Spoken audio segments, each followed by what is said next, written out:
should be a limit to that. Anyway. There is about another 20 seats up in front if you guys want to come sit down. Well, for sure. Yeah. Well, I don't, but we don't want to, we don't want to. There's more seats.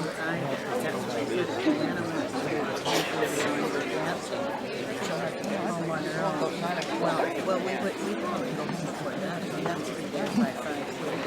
Yeah. Then so we want to go home early.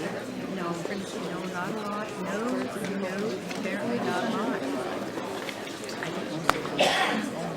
I don't know. We saw them last week, and I asked her, and that's what she told me to do. I phoned her back just the other day, and I gathered because the wedding itself was just immediate. That's right. And I think she said she was invited. Oh, they were neighbors. Yeah, the people, their friends. Karen and me.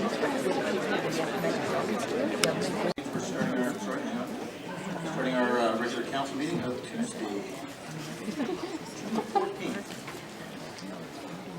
And as we always do, we start our meeting with art of council. This is it. It's over there. This art is created by Lorraine Lee. Lorraine is a graduating student from Heritage Woods Secondary School who is planning to pursue her path in visual studies at the University of Toronto. She dreams of making a difference with her artwork and hopes to either highlight current issues or inspire people to appreciate the beauty of everyday objects. As a result, most of her inspirations come from historical or current events aiming to provoke change.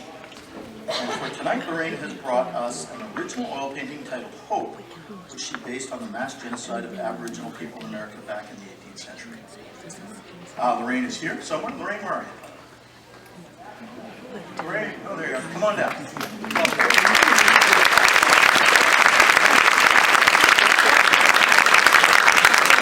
Speak into the little red dot so people can hear you and tell us a little bit about what you're doing. Yeah, thank you, Mr. Clay. It's my pleasure standing here to share my art today. With this painting, I was inspired by one of my history class back in grade 10, when we were learning about how European explorers had colonizing America. I used paper plane here to symbolize the dream for the future. And as many Aboriginals view the settlers as God's missionary according to Quetzalcoatl's predict. So they kindly offer European help, food, and guidance, yet cold bullets, that was what they got in return. I was totally shocked to learn all the brutal massacre toward Aboriginal people, as well as the savage Indian Act and residential school system that came alongside, which inspired me to create this piece as a film. Public input, and the first name I have is Eric Wolf, and the second name here. Oh, there you are. I thought maybe you were at the back. I was going to yell at you. Hi everybody, my name is Eric Wolf. I live in Port Moody. I grew up in Maple Ridge. I'm a BC boy and I'm from here. And the reason why I decided to come down and talk tonight is about the lack of community I'm finding in the Tri-Cities area. My wife is an academic that works out of UBC, and I'm a semi-retired photographer. And we've been living here for the last 3 years, and I've found a number of people. I've been in to talk to Mike about this once before, in the local coffee shops, grocery stores. I've found that there's seniors who've fallen through the cracks who need help and are unable to find it. I found that there's been welfare recipients that are having trouble making ends meet here. I've even been told by one that she approached this Starbucks over here that she hadn't eaten in 2 or 3 days and she has a disabled son. And a lot of our churches and charities aren't able to make things happen.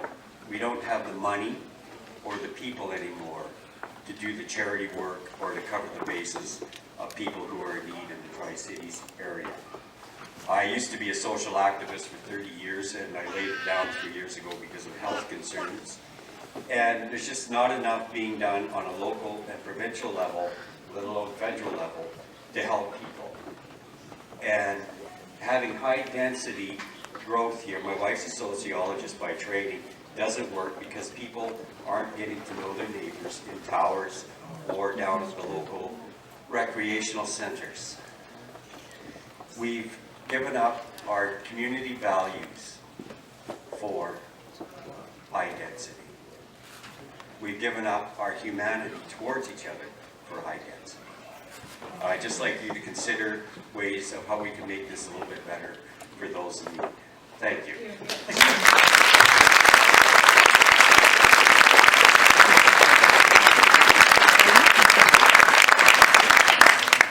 Where's everybody, the other 50 council meetings we have? Crowds out for 2, and then the rest of the year we sit here by ourselves. So thank you, Eric. And the next name I have on the list is Hunter Madsen.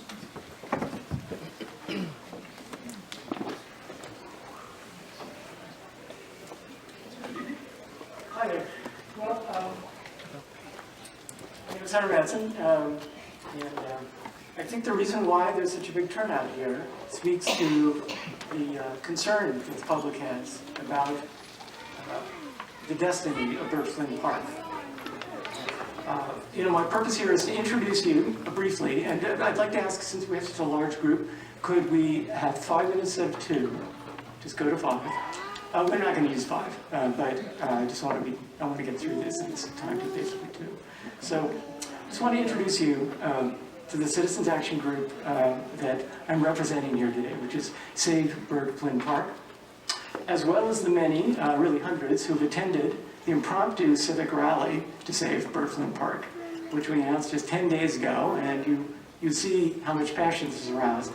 I'm also representing as of a few minutes before this meeting, 1,237 people who have added their names as petitioners to this group, from the Tri-City and most of them from Port Moody, and who've added their names just in the last 9 days, with many more to come. They're pouring in right now. We're going to save the formal presentation of the petition and related recommendations until we can come together later this summer, and we can come to you as a delegation and get onto your agenda and we'll have a discussion. And after we've reviewed BCG's specific proposal to the city in detail and have worked with community organizations on a related set of recommendations based on what we see, and having gathered substantially more petition signatures so that when we're talking again, this group will represent not just, say, 15% of the people who voted in the mayor's race last time, but 20, 30%. But the essence of the petition that so many are already supporting is a request to council to do a few things. In brief, it's to suspend indefinitely any plans to build a busy roadway and bridge for car traffic through the park, and to delink any decision regarding the Iolco Lands development proposal from required construction of this road. We want the council to consider annexing the park's old roadbed and fully incorporate it into the park lands protected from further development. And we want the council to go back to the drawing board to find a less damaging solution that addresses traffic congestion to and from Anmore. Now, I think that the fact that so many local residents have rallied in such a short time to support this approach says 3 things. First, it says that the Port Moody public believes that Bert Flinn Park, being the city's largest park and the only true nature park, enjoyed by so many people in so many ways today, is a remarkable asset to the quality of life on the North Shore and to the entire Tri-Cities. It's a tranquil refuge today to protect for future generations. We're going to see development density grow all around it. And the more that density grows, the more indispensable a nature park like Bert Flinn becomes to our community. Second, I think the interest in this petition shows that most of us feel the high traffic corridor proposed to cut across the breadth of Bert Flinn Park will, and here I'm using Gold's used the other day, the local environmentalist. She said, to put this road to is going to drive a stake into the heart of this park. And I think she's right. It's going to spoil the park for other uses and for all time, no matter how many wildlife underpasses may be added. So Third, I think all this support means that many do not accept the arguments that have been put forward to justify this proposed roadway. That, for example, the road had been long planned, so it shouldn't be questioned now. Or that we will regrettably have to choose between keeping the park intact and preventing traffic growth on Ioko Road. Many of us here concede that this is a false dilemma, because even at first consideration, we can identify several possible solutions that would permit some development on the Ioko lands while minimizing traffic growth along Ioko Road, solutions that do not require the sacrifice of the city's largest park and its only nature park. You know, the citizens who live on Ioko Road are just off it, and I'm one of them. And I know how bad the traffic is getting, and it needs an engine. It needs a solution. We also love Bert Flinn Park, even though we hate the traffic on Ioko Road.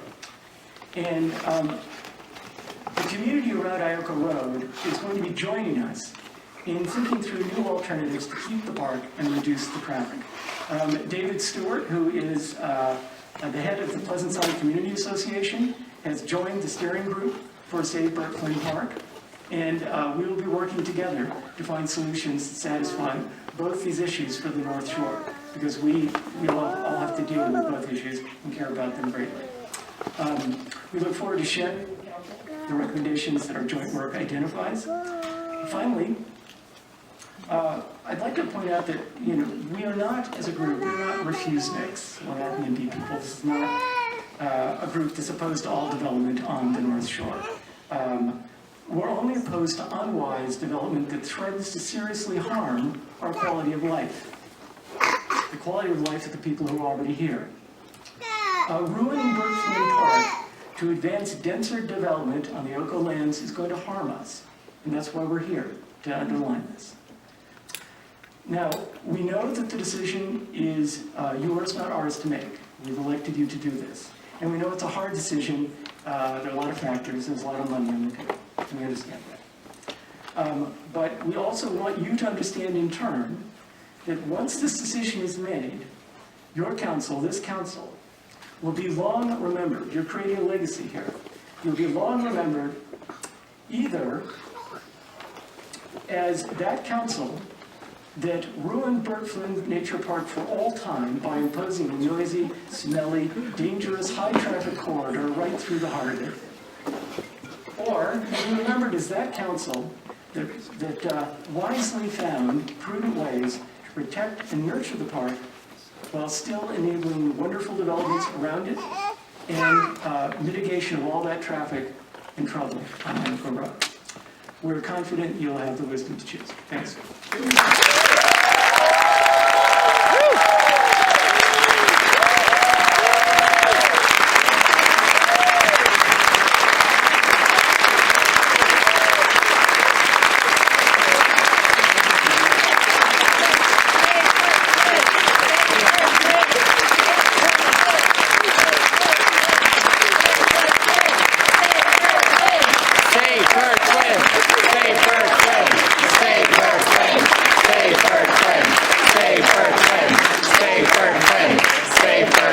I think our 5 minutes were up. Thank you. To public input, but I can tell you that there's nothing before council at this time to do anything in Bert Flinn Park. That the extension of David Avenue is a policy of council to support any development, and the developer who's currently working on a plan that we have yet to see is doing so, is considering the road through Bert Flinn, through the David Avenue extension, not in the park, but in the road right of way, because that's what our policy tells him he must do. So at this point, we have a developer who has yet to show us his plans, who is doing what he's been told to do, and when and if he submits those plans, then council will consider it at that time. Okay, very good. Understood. Thank you. Thanks.